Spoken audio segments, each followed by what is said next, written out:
பொன்னமராவதி அருகே வடமாடு மஞ்சுவிரட்டு போட்டியில் ஏராளமான வீரர்கள் பங்கேற்று காளைகளை அடக்க முயன்ற காட்சி பார்வையாளர்களை வெகுவாக கவர்ந்தது.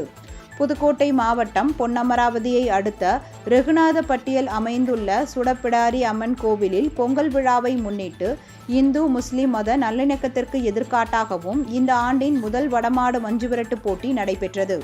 இப்போட்டியில் திருச்சி, மதுரை, புதுக்கோட்டை, திண்டுக்கல், சிவகங்கை, தேனி உள்ளிட்ட தமிழகத்தின் பல்வேறு மாவட்டங்களில் இருந்து 17 சிறந்த காளைகள் வரவழைக்கப்பட்டு ஒரு மாட்டிற்கு ஒரு சுற்று விகிதம் 17 சுற்றுகள் நிர்ணயிக்கப்பட்டது.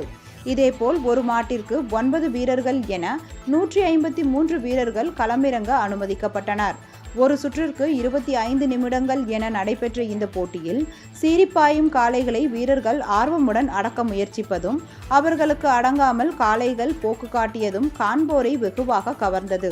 போட்டியில் வெற்றி பெற்ற வீரர்கள் மற்றும் காளை உரிமையாளர்களுக்கு கட்டில், அண்டா, நாற்காலி, மிதிவண்டி, குத்துவிளக்கு மற்றும் வெள்ளி காசுகள் பரிசாக வழங்கப்பட்டன.